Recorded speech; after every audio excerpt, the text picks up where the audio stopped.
Espero que sim, tá? Bom, vamos dar prosseguimento ao conteúdo, inaugurando aí o segundo bimestre, tá? Professor Evandro aqui, aula de História. E a condição é essa, né? A gente vai, através do vídeo aí, tá bom?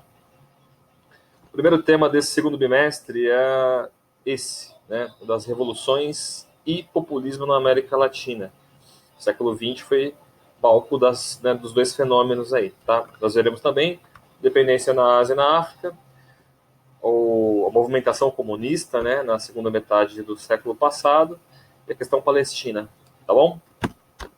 Bom, pano de fundo para a América, né, para a gente entender o que é populismo e as demandas por revolução, né, as várias revoluções ou processos ou tentativas revolucionárias na América Latina do século XX, é importante a gente voltar um pouco, né, entender qual é a condição do continente, dos países que fazem parte do continente, né, especificamente latino, né.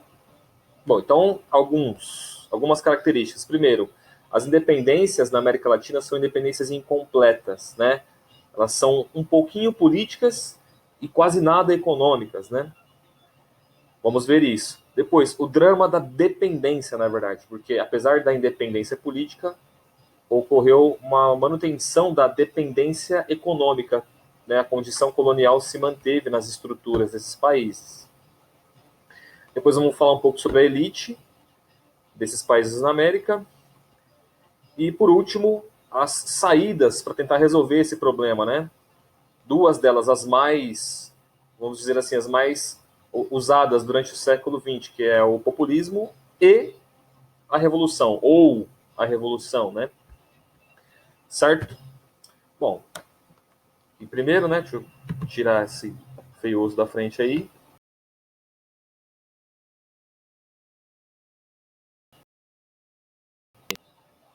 Para perceber que tem uma diferença enorme em relação a alguns países, né? Ó, o mais gritante é aqui em cima, né? Ó, dá uma olhada. Estados Unidos, 1783, né? 76 até 83, né? Um processo de independência. E aqui, ó, cadê? Cuba, 1898. Olha a diferença, né? Para pegar esses dois, né? Bastante simbólicos esses dois exemplos aí, né? Estados Unidos e Cuba. Mas Cuba quase chegou no século XX como colônia, né? A gente ainda existem, né, as colônias, né? Se olhar aqui, ó, Reino Unido, né, Países Baixos, França, vai perceber, nós temos colônias na América do Sul ainda, né? Mas, bom, aqui embaixo, o território argentino e chileno, né? Mas até o último quartel aí do século XX teve uma treta aqui, Reino Unido, né, Inglaterra e Argentina por esse território ainda. Então, né, as coisas não estão resolvidas ainda, sabe? É um processo que está caminhando, tem o resto dele ainda acontecendo, né? Mas você vê, o Haiti aqui, ó, foi o mais promissor, né? 1798 até 1804, um processo também, né? Mas esses processos eles foram estritamente políticos, ou seja, eles desenvolveram estados novos, né, com uma espécie de soberania nacional em termos constitucionais ou em termos de políticos, assim, no sentido de quem governa aqui, né? Ou seja, quem governa é um grupo nacional, né? O Império do Brasil foi formado pelo Dom Pedro I e sua família, né? Para pegar o nosso caso aqui. Mas, no que diz respeito à questão social, muito raramente o aspecto social entrou na formação desses novos países, né? No caso do Brasil, a população sequer participou do processo, né? Mas mesmo em outros países, como Argentina, Bolívia, Paraguai, onde houve participação popular nesses processos, as pautas populares não entraram, né, na formação constitucional desses países ou na formação das políticas públicas desses países, né? Certo? E a questão econômica nem se fala, né? Com exceção dos Estados Unidos, né? Todos os outros países aqui, ó, se mantiveram dependentes economicamente de potências estrangeiras, tá? Por mais que tenham rompido com a potência estrangeira europeia que tinha dominado o seu território, no caso o Brasil, ele rompeu com a dominação portuguesa. Mas, ao mesmo tempo, ele se meteu numa dominação inglesa, né? A Inglaterra participou do processo de independência do Brasil, né? A mesma coisa aconteceu com os países do Caribe, né? Países que se tornaram independentes da Espanha, mas, ao mesmo tempo, foram assessorados por Inglaterra ou pelos Estados Unidos, né? O caso de Cuba, de um lado, o caso da Jamaica, né? Do outro também, né? Que se libertou da Inglaterra politicamente, mas manteve a dominação econômica, sabe? Então, assim, isso tem bastante a ver com a história da colonização, tá? Porque a gente volta para um desenho que nós já vimos em alguns momentos, né? Mas essa pirâmide social, assim, que a gente gosta de desenhar, né? Professor de história pira nesse desenho, mas ela, no caso da colonização, ela é um pouco diferente, né? Porque ela tem dois tipos de elites, né? Tem uma elite que ela é externa e uma elite interna, né? Que a gente divide aí, né, com os nomes, os conceitos de colono e o colonizador. O colono é aquele cara que vem para explorar, mas ele fica aqui, ele coloniza o território, ele faz parte do território, ele tem uma família aqui, né? Portanto, ele desenvolve um aspecto social com o território. O colonizador não, ele é um membro da metrópole, né, que vem para cá, retira as riquezas e volta para o continente, volta para o país de origem, né? Então, ele não cria uma relação com o território, né? Então, assim, aqui o colono ele participa da produção interna de riqueza, né? E o colonizador ele participa da exploração externa da riqueza. Para pegar um exemplo, um colono, um português, né, no caso, seja ele bandeirante ou senhor de engenho, mas um exemplo aqui, um senhor de engenho, né? Ele tem o dono de um engenho, de uma casa, né, casa grande, de uma plantação de cana-de-açúcar, de um lugar onde se fabrica o açúcar, né? E ele exporta, né? Ele vende, mas ele está aqui, né? No caso do colonizador, ele é um membro das companhias das Índias, né? Tem a Companhia das Índias Orientais, Companhia das Índias Ocidentais também. Ou pode ser um mercador de escravos, né? Um traficante de escravos também, né? Certo? Bom, ou, enfim, um membro da coroa, um funcionário do rei, né? Bom, aí no momento que ocorrem as independências, né? Aí tem essa cisão aqui, né? Aí eu fiz um desenho aqui, né, para tentar deixar um pouco mais claro, mas a elite que permanece no poder, né, dentro dos países que acabaram de surgir na América, se separam das elites estrangeiras no que diz respeito ao domínio político. Então, peguei o exemplo aqui da América Espanhola, né? Os chapetones, como eram chamados os membros da colonização na Espanha, que eram espanhóis, estritamente espanhóis. Os criollos, né? Criollo aqui vem no sentido de cria, né? Que é aquele cara que veio para cá e... Quer dizer, não que veio para cá, mas aquele cara que ele é descendente de espanhol, mas nasceu na América. Então, o espanhol lá, olha para esse cara que nasceu na América, mesmo sendo muito parecido com ele, e já olha para ele como um cria. Fala, você é criollo, cara. Você é tipo gentalha, sabe? Tipo Kiko, não se misture com ele. Sabe? É um bagulho meio assim. Já rola de espanhol, de branco contra branco, sabe? De elite contra elite. Então, assim, esse cara, o chapetone é um colonizador e o criollo é um colono, né? Então, esses caras aqui, os criollos, eles são empresários do nacional, né? Que produz nacionalmente. E tem o mercado consumidor, ou seja, o cliente dele estrangeiro, né? Geralmente esse consumidor ele é um industrial, né? Do século XIX para frente, principalmente, no caso da Inglaterra, né? O caso mais emblemático. E os chapetones são empresários internacionais, banqueiros, né? Muitas vezes, comerciantes de larga escala, mas também gente que compra matéria-prima, né? Barata esqueci de escrever aqui, eu acho que ficou do lado, mas em larga escala, né? Então, por exemplo, um cara que produz tecido na Inglaterra, ele compra algodão das colônias ou dos países que recém-nascidos independentes na América, certo? Por um preço mais baixo e tal. Essa relação de dominação econômica se manteve em quase todos os casos, né? Menos no caso dos Estados Unidos, foi um rompimento mais radical e por causa da formação diferenciada que ocorreu lá, tá bom? Bom, para ilustrar um pouco né, o que são esses caras aqui, e para a gente entender um pouco também por que, né, a gente fala só das elites e não fala muito das bases, né, quem são, quem que é o povão nesses casos, né? Aí tem, assim, alguns exemplos emblemáticos, né, que a gente já estudou, mas que vale a pena retomar, que são esses aqui, né, o Simão Bolívar, o José Martim, ou José de San Martín, e o Dom Pedro I. Todos eles são considerados libertadores da América, né? Homens que ficaram conhecidos por participar dos processos de independência dos países da América, né?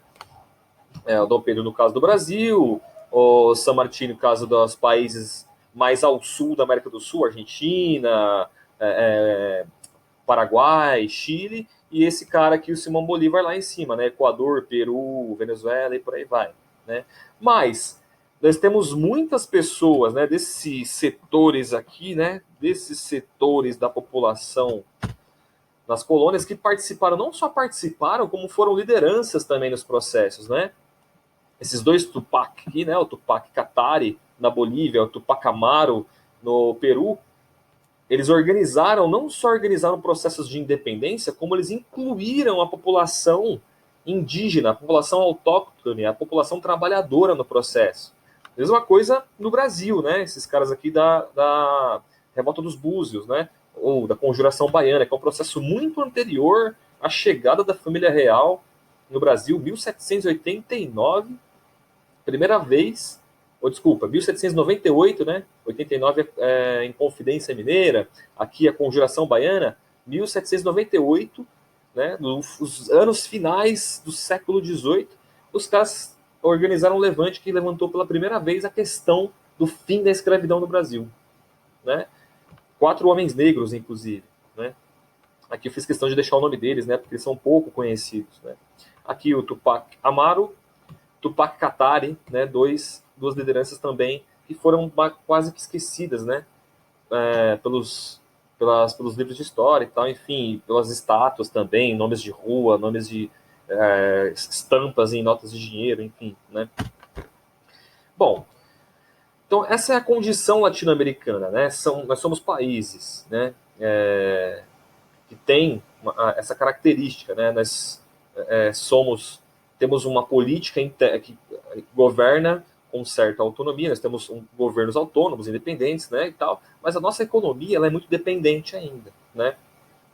Isso é um elemento muito claro disso hoje é o fato de nós não termos, nós estamos vivendo uma crise gigantesca e a gente não tem condições de produzir máscara, sabe? O governo está dizendo para a gente produzir máscara em casa, meu. Como assim? Improvisar com uma máscara dessa custa, tipo, a produção dela é centavos, velho, né? Mas o governo quer que a gente... Por quê? Porque nós somos dependentes da indústria de outros países, né? Não vou aprofundar nesse assunto ainda, né? A gente falou sobre isso, mas para você ver, olha o nível de dependência dos nossos países. Tem a ver com uma dominação estrangeira sobre a gente. É lógico, os países da América Latina, incluindo o Brasil, já tentaram diversas vezes, né? Já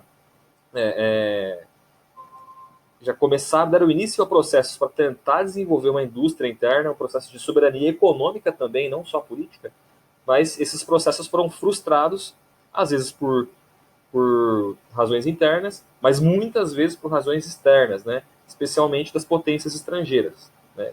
No caso do século XIX, até o comecinho do XX, a Inglaterra atuou nesse sentido, e no século XX inteiro os Estados Unidos deu um jeito de evitar que isso acontecesse, né?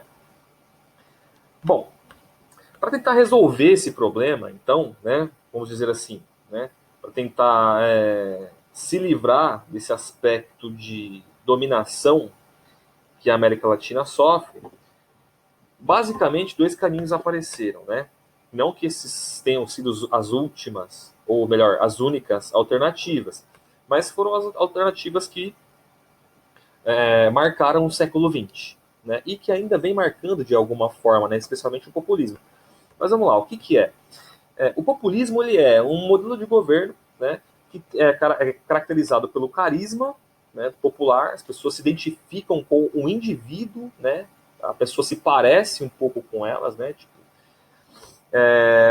esse cara, essa pessoa que tem o carisma popular, ele aponta, ele defende e aplica amplia os direitos civis, ele garante direitos civis constitucionais ou não, dependendo do caso, né? E também tem uma característica autoritária e centralizadora, né? Então, assim, em geral, não é muito democrático um governo populista, né? Ele pode até chegar lá através de eleições, mas quando chega ele concentra o poder, concentra bastante. O populismo, ele fez sucesso na América graças ao longo histórico de dominação que a gente tem, né? Isso desenvolveu na população americana um sentimento de, putz, a gente não consegue dar conta, precisamos de alguém que faça isso por nós, né? A influência católica, né? Essa coisa da religiosa, né? Da crença num poder extra terreno tem muita influência também, né? Isso gerou essa crença numa liderança popular, né? De alguém que vai, né? O homem é bom, a mulher é boa, enfim, né? Mas na imensa maioria dos casos, o homem vai resolver para nós, né? E uma outra via bastante diferente, né, é a da revolução, que coloca como protagonista não um homem, né, não um personagem, mas o povo, a própria população, o próprio povo como protagonista da sua história, né?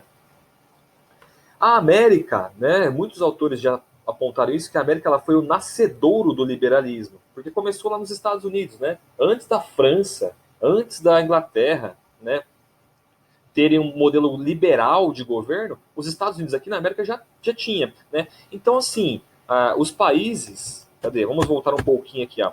Todos esses países aqui, com a exceção do México e do Brasil, todos os outros países aqui se tornaram independentes, eles já se tornaram independentes e nasceram como repúblicas, com presidente, com eleição, uma coisa que não existia na Europa, né? Então, o Brasil, os países americanos, né, com exceção do Brasil, que ficou durante 67 anos sendo uma monarquia, né, e o México, que ficou 2 anos como monarquia, né, ainda bem para o México, né,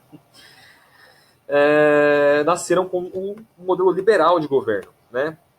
Havia uma tradição longa de revoltas populares durante todo o século XIX, mas também antes, né, indígenas, homens e mulheres negros e negras se levantavam o tempo todo, a quilombagem, por exemplo, né, o movimento quilombola no Brasil.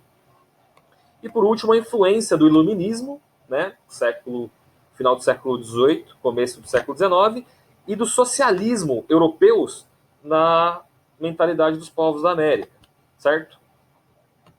Aí nós temos 2 exemplos, só para ilustrar um pouco, né, o que é esse tal de populismo aí, tá? No caso brasileiro, nós temos o Vargas, que é o mais conhecido, mais famoso, né? Temos outros exemplos, mas vamos pegar o clássico, né, para ficar mais claro, que é considerado o pai dos pobres, aliás, né, mãe dos ricos. O pai dos pobres, que o pai é uma figura mais autoritária, né? A mãe não, a mãe é uma pessoa caridosa, tipo, não, meu filho, vem cá, toma, tadinho, ó. Né? Então, assim, com os ricos, o Vargas era tipo assim, tadinho, empresário, toma. Com os pobres era, cala a boca, tá aqui, eu que te alimento, eu pago suas contas, eu te alimento, dou comida, te dou casa, comida, roupa, então, toma aqui a mesada, 20 conto, mas cala a boca, tapa na orelha, tipo assim, sabe? Porque de fato foi isso, né? O Getúlio Vargas ele era um conciliador, estava unindo interesses, né? Apesar de ser mais truculento com os pobres e mais ameno, mais amiguinho dos ricos, né? Ele era um nacional desenvolvimentista, procurava desenvolver a nação, né? Só lembrar da indústria nacional, né? Companhia Siderúrgica Nacional, a Petrobras, a Vale do Rio Doce, o Banco Nacional de Desenvolvimento, né? O BNDES, que existe aí até hoje, né? Petrobras também, né? A Vale do Rio Doce foi privatizada nos anos 90 e a CSN privatizada no final dos anos 80, né? E aí, para ilustrar o que é, né, essa relação de carismática do grande líder com o povo, né, o movimento queremista, né, de queremos o Vargas, né? No próximo slide a gente vai ver uma fotografia sobre isso. E o exemplo argentino, exemplo do Perón, né, Juan Perón, da sua mulher Evita, que era uma atriz, né? Era uma atriz de cinema que fazia muito sucesso com a população. E a figura dela foi usada para ganhar eleitores, inclusive para o Perón. E o Perón, ele é um cara que ele tinha muito apelo popular, porque o cara que, assim, também, assim como o Vargas, né, tinha o aspecto civil trabalhista, né? Ele tinha apoio dos sindicatos, tinha apoio de grupos trabalhistas, tinha apoio de grupos de esquerda. Então, assim, ele conseguiu, quando ele assumiu o poder na sua primeira gestão, foram 3 governos, né? Quando ele assumiu o poder, o cara ele mudou muita coisa no, no modo como funcionava o Estado argentino, né? Nacionalizou o banco, né? Estatizou o banco, ferrovia, empresas de energia elétrica. O cara ampliou em vários momentos, de 200 até, dependendo do momento, 300% o salário, o poder de compra do cidadão. Então, assim, criou serviços sociais, ampliou salários, ampliou muito o poder de consumo da população. Né? Assim como na época do Vargas, né, no último governo do Vargas, lá, o João Goulart, que era ministro do Trabalho, aumentou 100%, dobrou o salário dos trabalhadores no Brasil e conquistou, né, demais o apoio popular. Aqui também o cara fez mais, ele chegou a triplicar o salário da população argentina. Isso aumentou demais o poder de consumo e fez desenvolver o país, né? Além da indústria de base nacional também. Né? E aqui 2 exemplos, né? 2 fotos que ilustram um pouco. O que era o queremismo? Né? O queremismo era um momento posterior à Segunda Guerra Mundial, o Vargas tinha ficado 15 anos no poder. Mas, ao invés do povo se colocar contra um poder tão longo, uma pessoa tanto tempo no poder, não. Os caras falaram, queremos mais Vargas. Não, queremos Vargas, queremos Vargas. E o Vargas falou, putz, cara, agora não dá, né? Foi aprovada uma Constituição aí. Eu não posso mais ficar no poder. O limite é 5 anos, né, cara? Não dá. Então ele apoiou outro cara lá, o Dutra, né? E voltou depois, né? Voltou pro último governo até o suicídio lá, né? E todo o debate que tem em torno do suicídio. Mas pra você ver, ó, o cara ficou 15 anos no poder, né? Dialogou com o nazifascismo, prendeu o comunista, mandou fechar sindicato, perseguiu a imprensa, torturou e o povo apoiava o cara, velho. Doideira, né, esse populismo aí. No caso argentino, vou usar só o exemplo da Evita, né? Primeiro essa foto da Evita falando para as pessoas e a galera pirando, né? Aqui a foto tá pequena, mas as pessoas choravam de olhar para ela, né? Tratavam ela como, sabe, uma semideusa. Tanto é que, meu, o dia que ela morreu, o corpo da mulher desapareceu. Roubaram o corpo dela, embalsamaram o corpo dela e levaram para a Itália. Foi descoberta há pouco tempo atrás, aí, acho que, eu não lembro agora de cabeça, mas algumas décadas atrás, aí encontraram o corpo dela lá na Itália, trouxeram de volta para a Argentina. Tava embalsamada, era uma múmia. Os caras guardaram a múmia da mulher, velho, sabe? Tipo, sabe, dá para comparar com o Lenin lá na Rússia, que tem até hoje, né, embalsamado, guardado numa caixa de vidro, cara. Muito doido isso aí, né? Bom, o caso mexicano é um caso diferente em toda a América Latina, né? E aí, de cara, eu coloquei aí um recorte de uma obra do muralismo mexicano que diz respeito justamente a como o México foi por outro caminho. Aqui, ele não tem um personagem, né? Essas pessoas não têm nome. A Revolução Mexicana, é lógico, tem lideranças, tem nomes importantes, mas o que ela deixou, né, o que ela apontou, o que ela propunha para o México na época, era uma revolução popular, ou seja, ela não foi, pelo menos no primeiro momento, não foi para esse caminho populista, ela foi né, optou por uma revolução, né? Uma das primeiras e mais importantes revoluções do século XX, né? Se eu não estou enganado aqui, a primeira revolução tem a Revolução Russa de 1905 e tal, né? Mas é uma das revoluções mais importantes de todo o século XX, né? Primeiro porque, assim, ela aconteceu antes da Revolução Russa, ela foi popular, com o povo armado, criou uma situação de duplo poder e durou muito tempo. Tem um debate, a gente vai ver, mas ela durou bastante tempo, tá? Bom, para ilustrar, né, o que foi o processo revolucionário mexicano, é importante destacar aqui o muralismo. O muralismo é como se fosse assim, o avô do grafite, né? O grafite como a gente conhece hoje, né? Não que não existisse arte em parede e em muro antes, Não, pelo contrário. Desde a Roma antiga já tinha gente pichando a parede, né, mano? Alguns arqueólogos, inclusive, já descobriram umas pirocas desenhadas nas paredes lá de Roma, sabe? Eu não, né, a humanidade tem uma. Eu não sei, mas uma coisa muito doida, né, com a piroca, né? Gosta de desenhar piroca na parede. Mas enfim, acharam já, velho, várias pirocas desenhadas, né? Uma obsessão com objetos fálicos e desenhos. Mas assim, o grafite como uma arte, né? Essa coisa mais elaborada, ela tem um pouco da sua origem está no México, na arte mural. E por que é revolucionário, né? Porque ele é feito em um muro. E ele, em geral, é feito num muro para que as pessoas possam ver. E não só as pessoas que têm condições de ir para uma exposição ou que têm o hábito cultural de frequentar uma exposição de arte, sabe? De artes plásticas ou artes visuais. Não. O muralismo ele é interessante, ele é revolucionário por quê?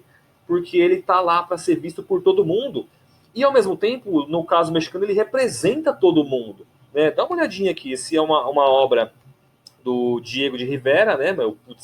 O cara mais conhecido aí, né, da arte muralista. E ele está tentando representar aqui a história do México. O maluco falou assim, não, vou pintar a história do México. Né? E aí entra um primeiro aspecto popular e revolucionário. É para todo mundo, é para ser visto por todos, está num muro, para quem passar a ver. Segundo, representa a população.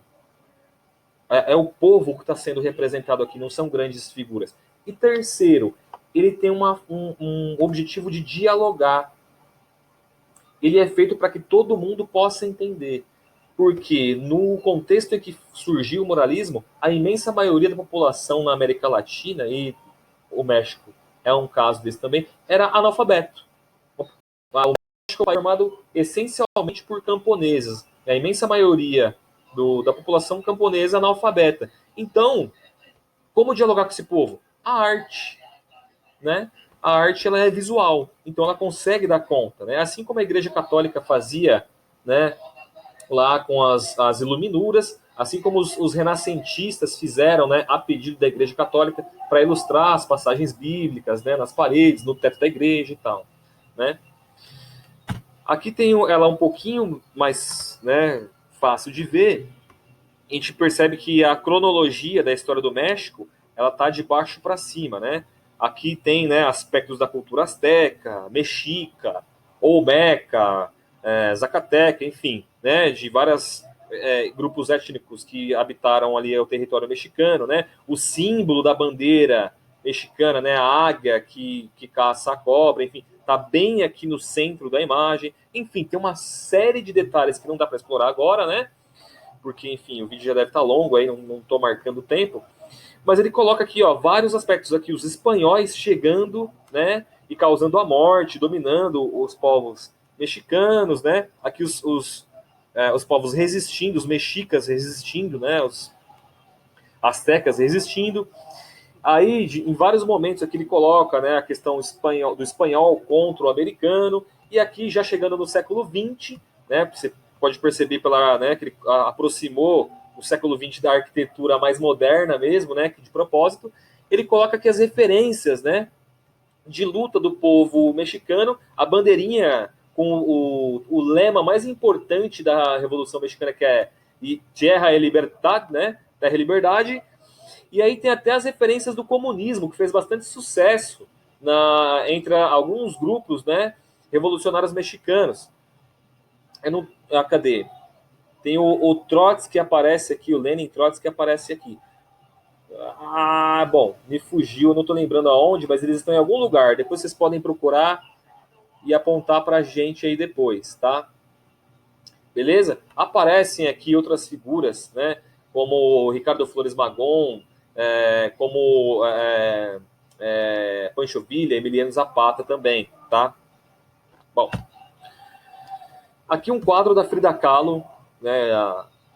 Uma artista, uma das mais conhecidas, né? Artistas do México, que representa o relacionamento do México com os Estados Unidos, né? Uma relação de dominação, uma relação de imperialismo e de colônias econômicas, né, ou semicolônias econômicas pelo mundo, especificamente na América.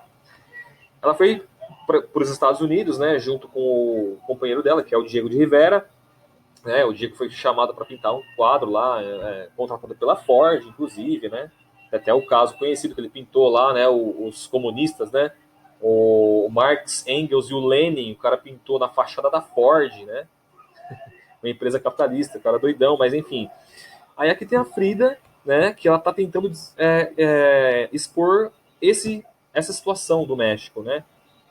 De um lado, o desenvolvimento, né, de uma potência industrial, né, imperialista, capitalista, né. Aqui, ó, a Ford, né, dá para perceber ali as letrinhas, né, Ford.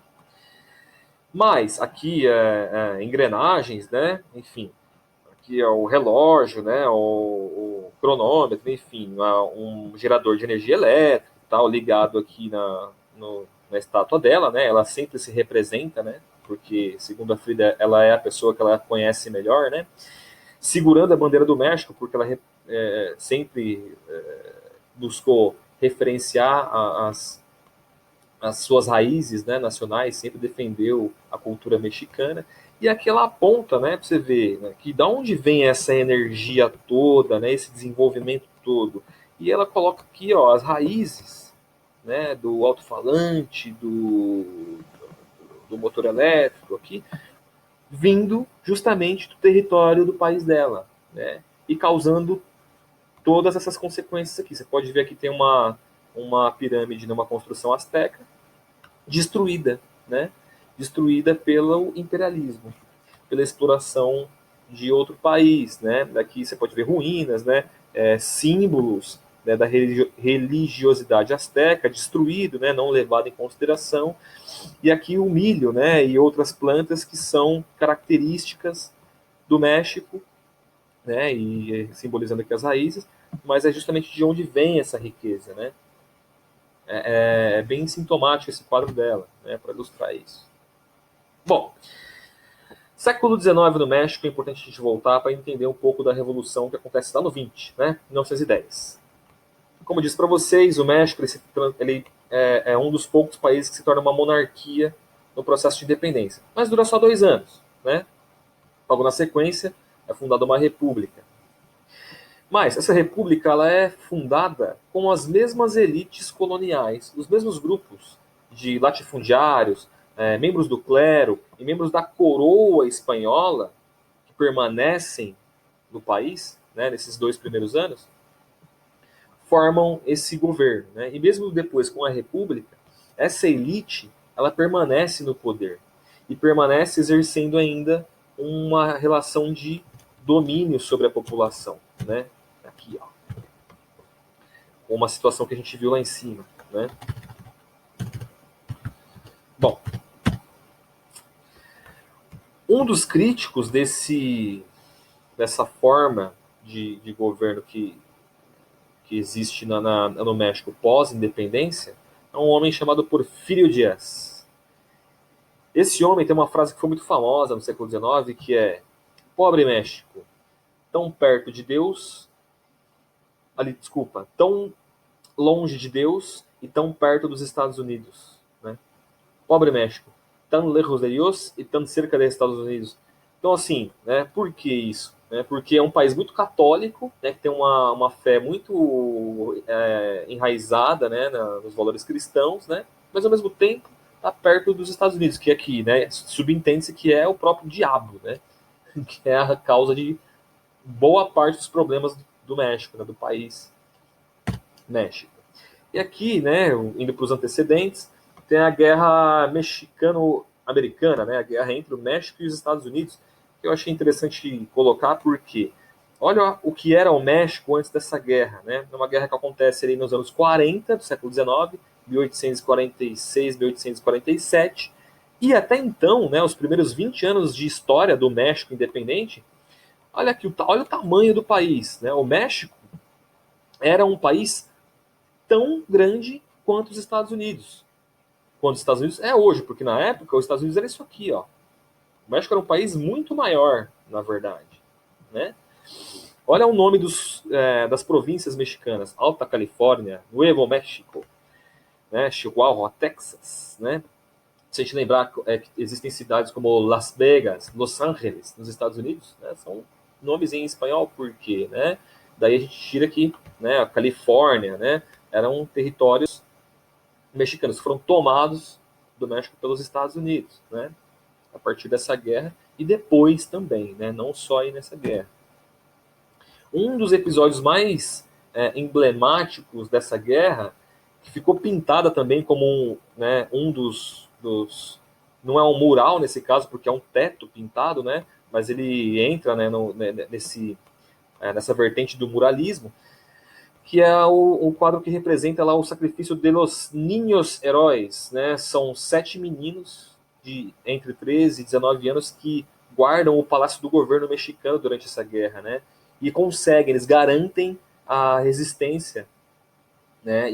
Portanto, o poder do México sobre os Estados Unidos na cidade do México, né? Que é o palácio de governo, na capital. Quase que os Estados Unidos tomam a sede do governo mexicano, graças a esses ninhos aí que acabaram se matando, né? Para defender a posse mexicana sobre o seu principal prédio na época.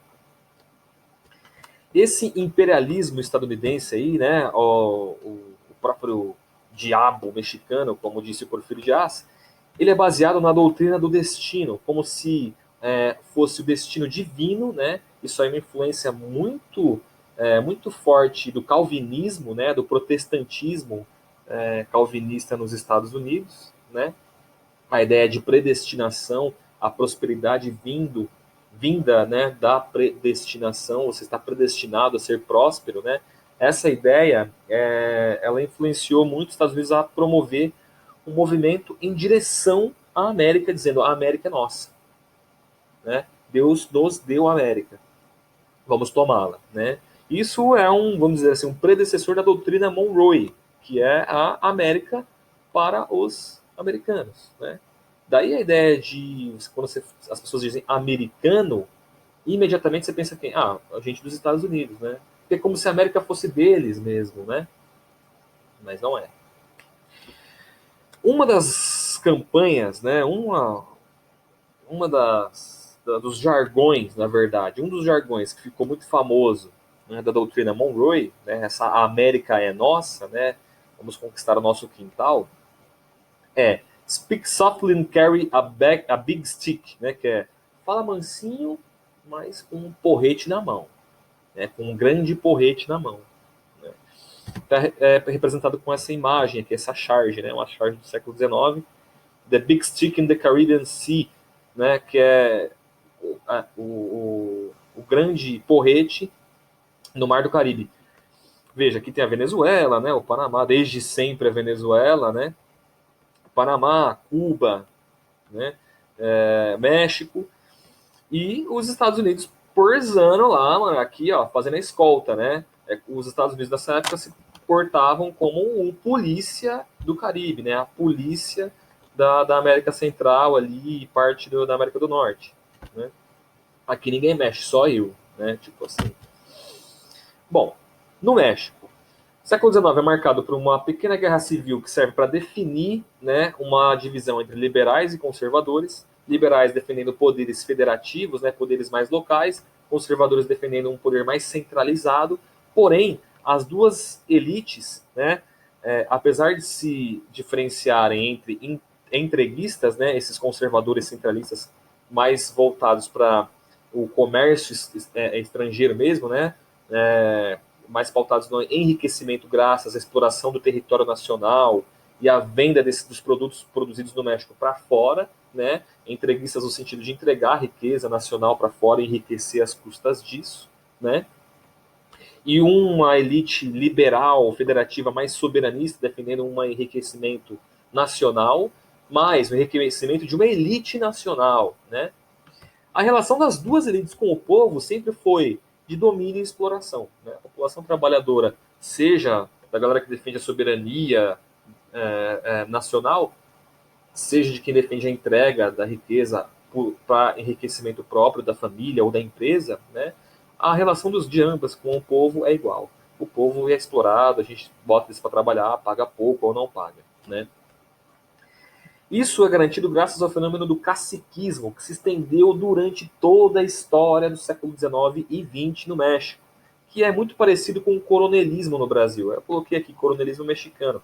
O caciquismo é aquela figura do cara que ele tem muito poder econômico e político ao mesmo tempo, e é um poder regional, né? É um cara que ele é latifundiário, por exemplo, e também é governador, ou vereador, ou prefeito, ou ele é um comandante das Forças Armadas, né? Ele é um coronel, ele é um tenente, né? Ele é enfim, um membro de alta patente do Exército, né? Ou mesmo de baixa, mas que tem muita influência, né? Então, assim, ele controla as Forças Armadas, ou está na justiça também, né? Tem bons contatos, é um promotor público, é um juiz, mas ao mesmo tempo é latifundiário, tem terra, ou é um empresário. É quando o poder econômico e o poder político estão concentrados em uma pessoa. E essa pessoa, como tem muito poder, ele acaba conquistando a simpatia das pessoas através do medo, inclusive, né? Porque só é possível sobreviver se você for amigo desse coronel, ou no caso desse cacique, né?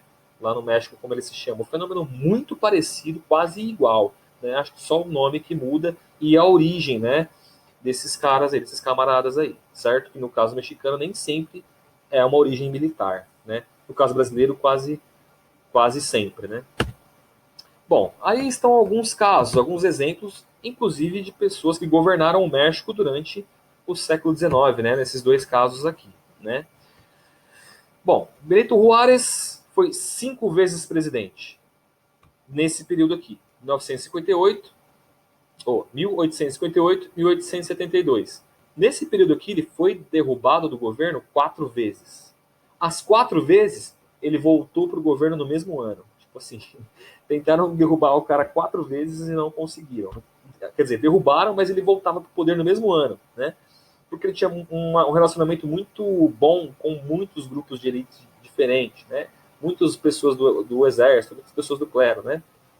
Era um cara liberal e progressista, né? Pertencia lá a esse grupo aqui, né? Os liberais, né? Ele promoveu direitos civis, né? Direitos populares, mas apenas nos primeiros meses. Estabeleceu uma aproximação com os Estados Unidos e centralizou demais o poder, né? Ou seja, manteve aquela relação econômica de dominação com uma potência estrangeira, né? Aí o Porfírio Dias, que deu continuação a esse modelo de governo aí, né? Tem um período aqui no meio, você pode ver de 4 anos, né? Que é um período transitório. Esse cara, ele também desenvolveu ainda mais a infraestrutura, né? Com técnicas agrícolas, estradas de ferro, energia elétrica. Só que ele fez isso apoiado, né, nessa essa aproximação aqui com os Estados Unidos e também com empresas coloniais inglesas e espanholas, que ainda tinham colônias lá no Caribe, né? A Espanha tinha Cuba, tinha Cuba ainda, a Inglaterra ainda tinha outros territórios. Então essas mesmas empresas iam lá e desenvolviam a infraestrutura do país, né?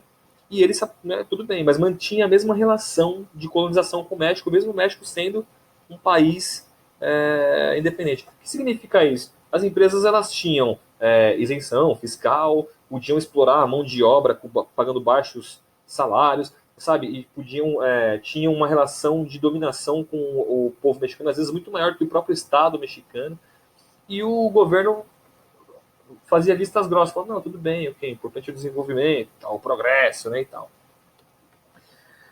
O Francisco Madero era um crítico, né, do Porfírio Dias, especialmente porque ele continuou a ditadura do Benito Juárez, né, que foi presidente, né, com um processo mais ou menos democrático, mas foi centralizando o poder ao ponto que se transformou numa ditadura. Esse cara ficou no poder, veja aí, né, 36 anos, né, 36 anos do poder, né, o chamado período porfirista. O Madero foi um crítico desse período aí, né? Apesar de ser um latifundiário, ele tinha um discurso mais nacionalista em relação às empresas estrangeiras, era oposição à ditadura, defendia eleições livres, ou seja, né, algo que nunca tinha acontecido no México até então. E em 1910, próximo ao processo eleitoral, ele é preso. Aí ele foge e inicia a revolução no México, né? Apesar de ele não ser uma das expressões mais importantes dessa revolução, ele acaba se tornando porque era uma ameaça para o Porfírio. Né? Porfírio prende ele e fica bastante claro que ele era uma ameaça para o governo ditatorial do Dias, certo?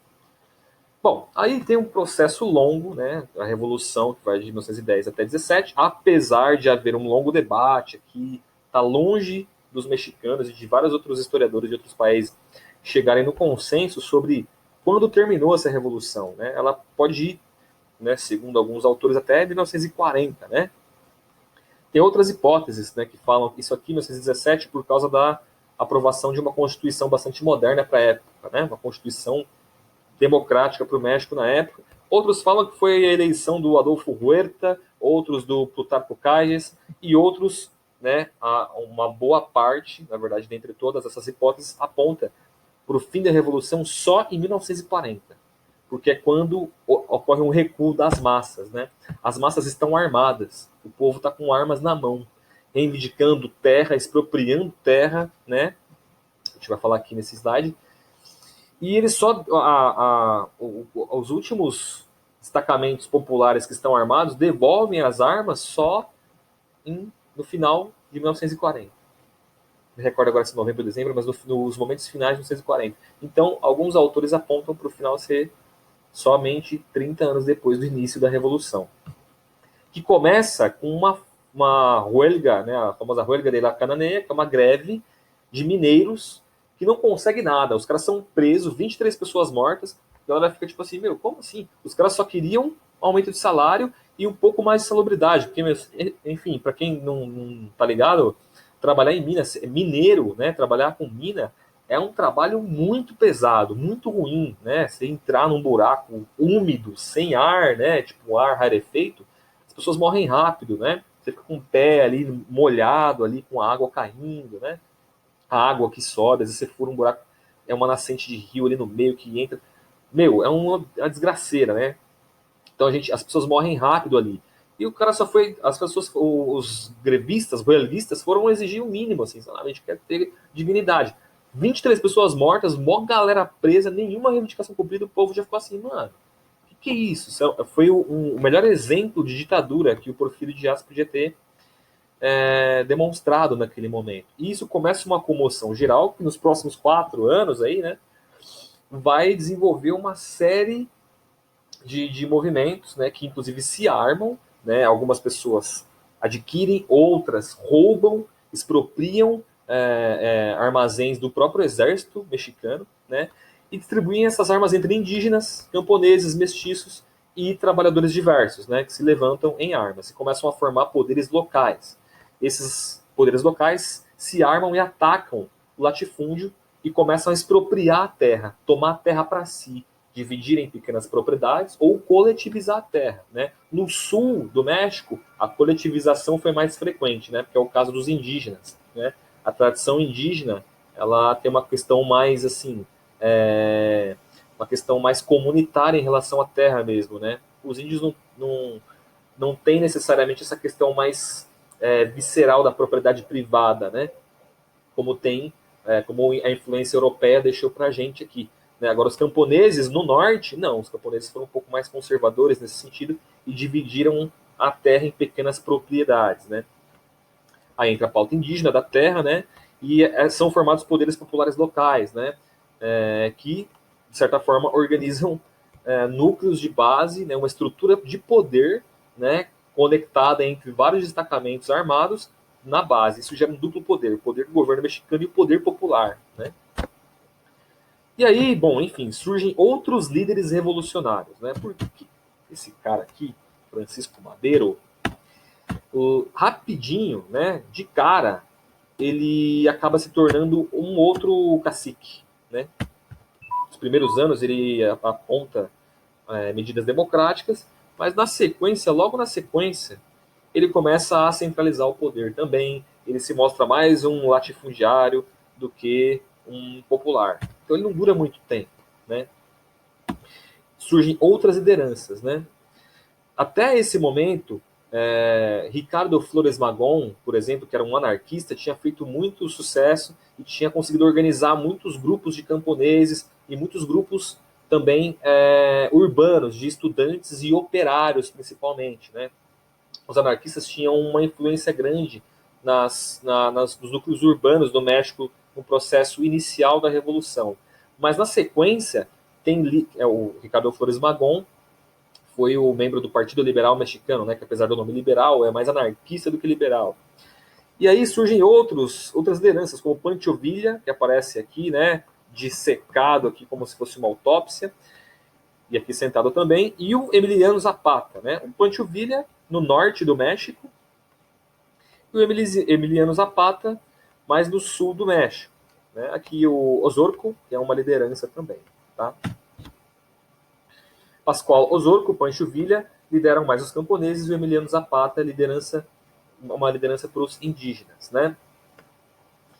Bom, durante esse processo, né, revolucionário, as elites entreguistas, né, aquelas lá de cima que a gente viu, os mais conservadores, principalmente controlam latifúndio, né, produção de milho, né, produção de carne, enfim, de gado, e também donos de jazidas de petróleo, mais banqueiros estrangeiros, né, o capital estrangeiro, financiam e organizam, junto com os Estados Unidos, um golpe em 1913, né, e colocam no poder esse cara chamado Victoriano Huerta, né, que aí sim a revolução se transforma em algo mais, como posso dizer, mais encarniçado. Por quê?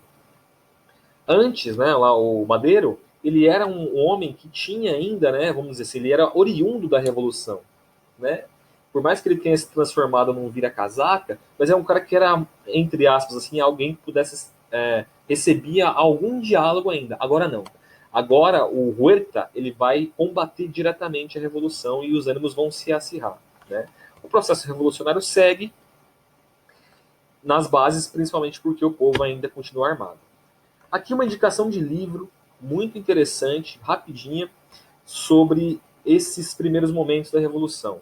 Joe Reed, ele é um jornalista, ele vai tentar cobrir, né, o objetivo dele sempre, durante o livro inteiro, é tentar conhecer o Pancho Villa, né, que está no norte do México, portanto próximo dos Estados Unidos, né.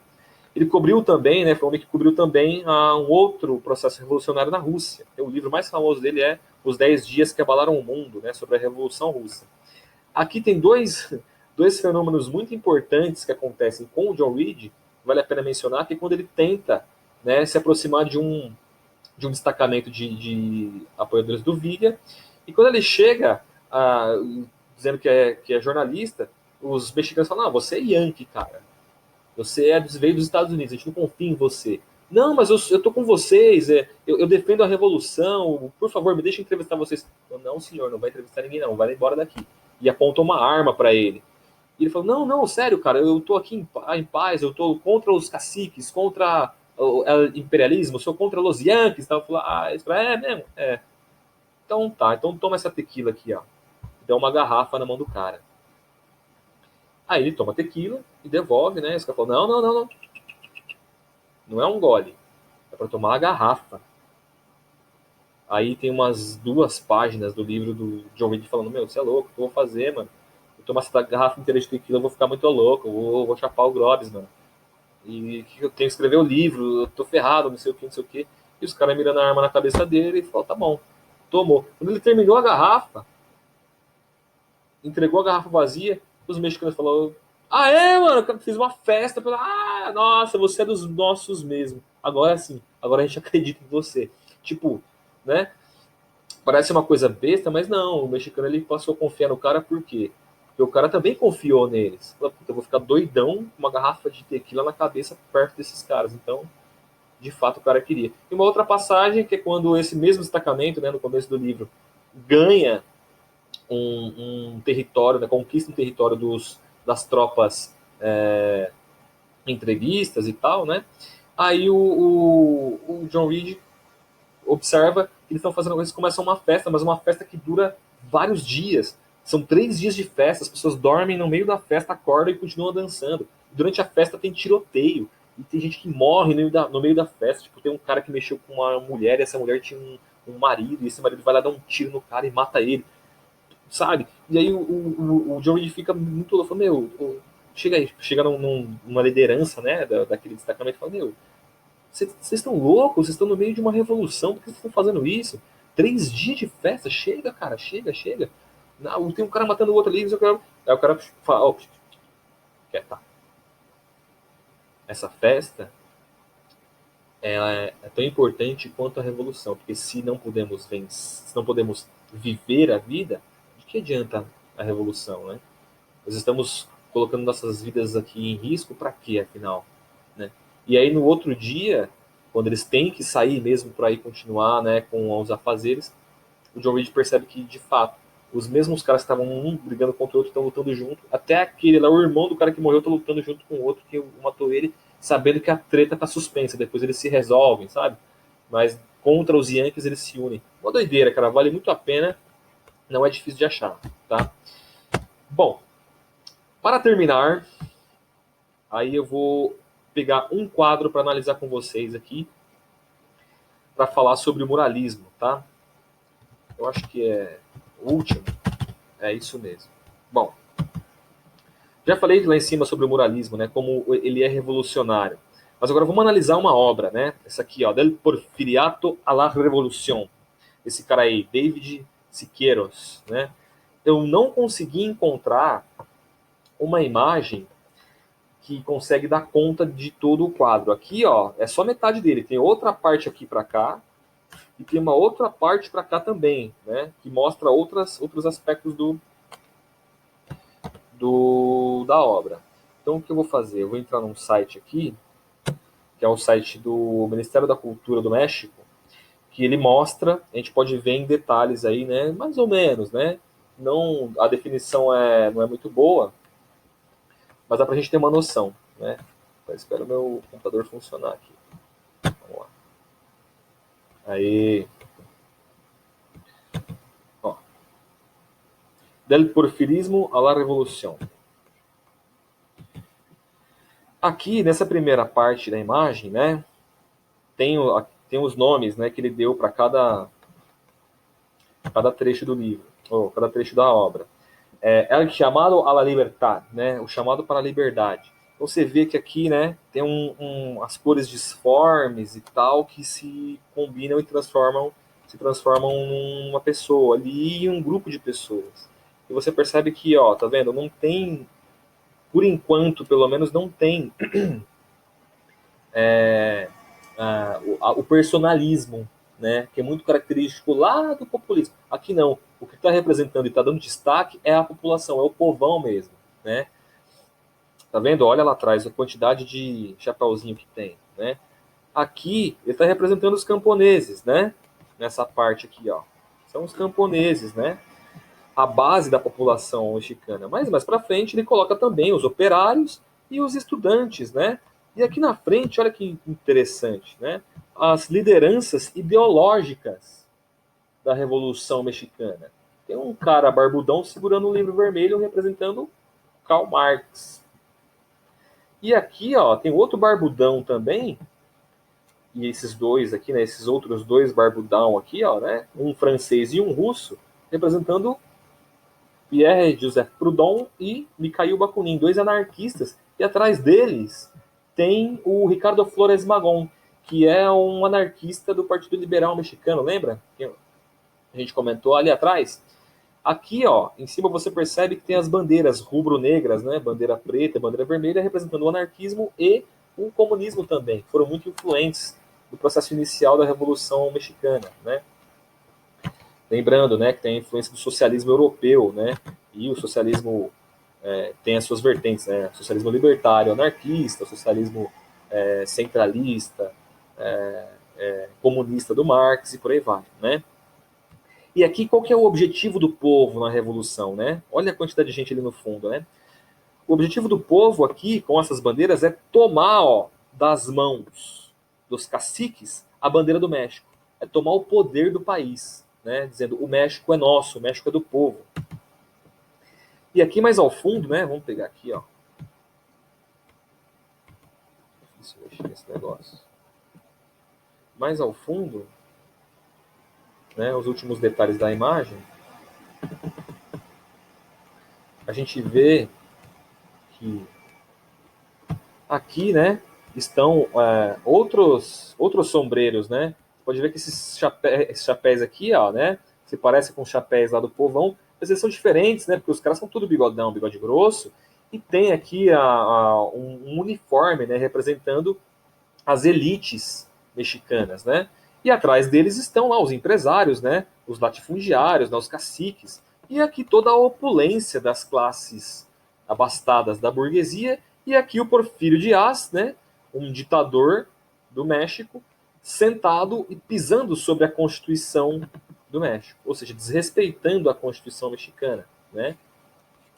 Então veja, olha que interessante, né? Essa obra aqui, pessoal, ela tem mais de 30 metros de extensão, né? Ela está numa parede, né, de um prédio público mexicano, agora me fugiu o nome, mas ele está, né, que é o lugar que é um museu de história do México, né? História Nacional do México.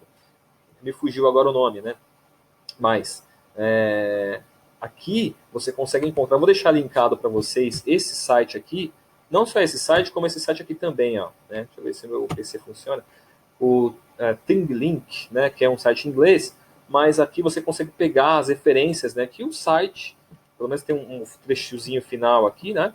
E o site ele explica aí em espanhol. Você aproveita e treina o espanhol um pouquinho, né? Sobre os aspectos da imagem aí, tá? Tem obras da Frida aqui também para você analisar, tem obras de outros muralistas para você analisar também. Falou? Vou deixar linkado aí para você esses dois, tá? Dá uma olhadinha. Acho que é isso, pessoal. Não tenho mais, né, o que falar sobre esse assunto. Na verdade, tô com medo de ter estourado aqui a meia hora que eu preparei para esse vídeo. Não vou editar, vai do jeito que tá assim mesmo, tá? E é isso. A gente se vê em algum outro momento aí, tá bom? Falou, gente. Uma ótima quarentena pra gente. Espero que estejamos todos bem. Falou? Hasta luego.